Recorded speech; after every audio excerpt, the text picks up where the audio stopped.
Ey insan, dönme sağa sola, kaybetme doğru yolu. Olur olmaz yalan dolan işlerin ne faydası var?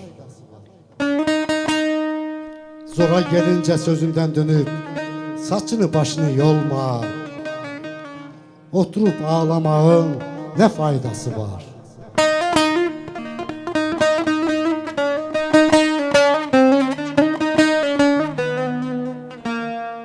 Kendini gözden düşüren sensen,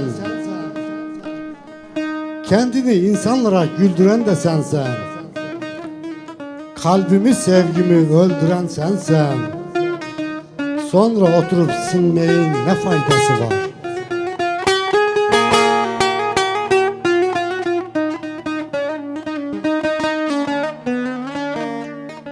Güveni insanlığı koruyup saklamadın ki, nefsin yol azanda kınamadın ki,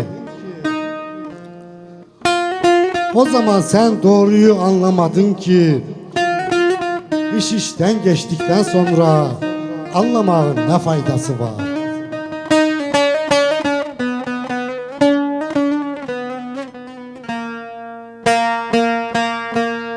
Zora gelince mi hak hukuk düştü aklına?